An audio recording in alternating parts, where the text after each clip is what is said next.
Hello everyone, welcome to my guide for beating G1 Michigan. So, the first thing that I did was I changed my right hand weapon back to this because of all the little shit stains that you have to kill. And otherwise, same setup as my last video. I would read it all off, but there's no way I'm going to be able to pronounce all this shit right, so it's all on screen if you're interested.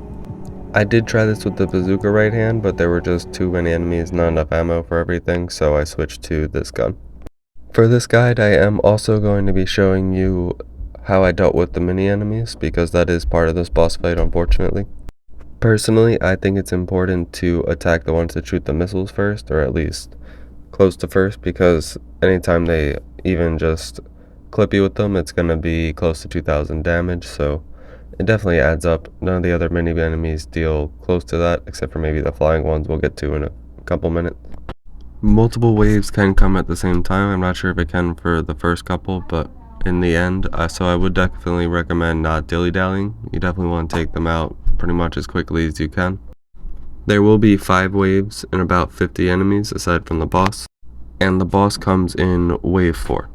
These flying fuckers, by the way, are the ones that launch the mortars or explosives at you that coat the ground, so I definitely recommend focusing on them as soon as they appear. Other than them, the missile shooting ones and the upgraded ones that will be showing up starting, there's one in wave 3 and one in wave 5, aside from the boss, that are a pain. I'd recommend bursting down the one in wave 3 as soon as it spawns in, because you can easily take that out before wave 4 starts. Also, make sure to remember that these helicopter drop-offs that drop off, I think like 4 of them, they're very easy to break with your melee attack if you aren't terrible like me, or just a few missiles, and that'll give you a few breaks for free. This is the fucker I was talking about that's upgraded. You'll want to focus on him. He's pretty easy to stagger, at least with this build, and then just really burst down. He shouldn't be a problem at all. But if you leave him and wave 4 starts and G1 Michigan spawns in, then he will be a much bigger pain. The rest of this wave is just mopping up the rest of these little fuckers. They're insignificant, especially since so many of them are these one-shot flying drone things. So with this gun, they're pretty quick and easy to take out. They're the main reason I switched to this gun, to be honest. Things start getting a little more complicated here now that G1 Michigan is about to spawn in, though. So I'd recommend taking out a couple of the little ones before he spawns in, because you do have a few seconds before he actually drops down with the rest. But if you have taken out enough of the smaller enemies, you should be able to have a bit of a 1v1 with him until wave 5 starts. It should give you some time to deal some significant damage, use some of his heals, because unfortunately, he does fucking heal. All the backup is not enough for him. Honestly, he's really not a bad boss in a 1v1. The main difficult factor about this fight is taking out all of his little lackeys first. So, as long as you don't let them pile up, you should be able to get this no problem. Not to jinx you all or anything like that. And anytime you feel like you're about to get staggered, or you want to take out some of the lackeys without too much interference from the boss, you can just fly up on top of the big structure in the middle. You actually can fly on top of it and just chill up there. He'll occasionally fly up there and fuck with you, but for the most part, he can't get up there.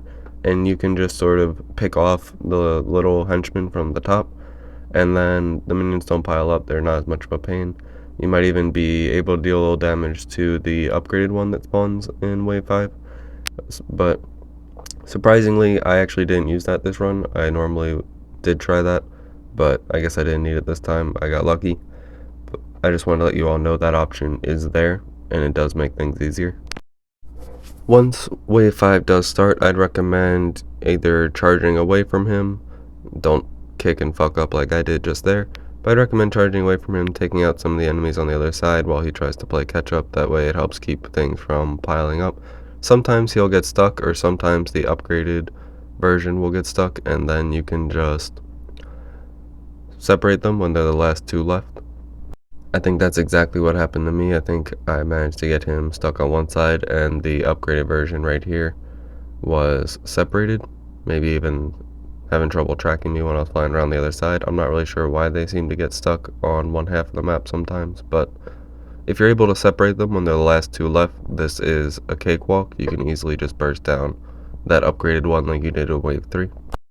As you can see, G1 Michigan just leaves all their buddies to die. You can just pick him off. He's, I guess, having a stroke, trying to figure out how to get to us. I don't really know what he's up to, just chilling there. Looks like he's not even moving, but there's probably a way to sort of force this to happen, or, you know, make it more likely that he gets stuck wherever he is, but I just kept going in circles, and it would happen a lot. It doesn't seem too uncommon. I thought this 1v1 was going to be a lot more difficult than it was. When he's jumping around with all the enemies in the background, it seems like he's going super fucking fast, but I think it's just the tracking system can't keep up with everything, and you keep losing him because there's other enemies flying around, because I didn't really have that problem when I was facing him one-on-one. He might even be designed to move in a way that's harder in crowds. I'm not really sure how much the devs went into detail there, but definitely not one of the harder fights when it's a 1v1. Don't get me wrong, he can deal some good damage, so don't, zone out here and fuck up, because you will just have to restart. So definitely focus, take him seriously. You should be able to get him. A lot of times he will just kind of fly into the wall underneath it there. If you can get him stuck there, you can deal some good damage. I believe the outer wall works as well. I think he just struggles with the inner wall more because it's not the borderline of the arena, so he thinks there's more space or something. I don't know. But you can see here he's really just not great at dealing with it. That's been my guide. Thank you all for tuning in. I do hope it helps at least some of you. And if you have any other questions, or even maybe some tips of your own that you'd like to add, or you just want to let me know that it helped you out, please let me know in the comments. And please like and subscribe for more.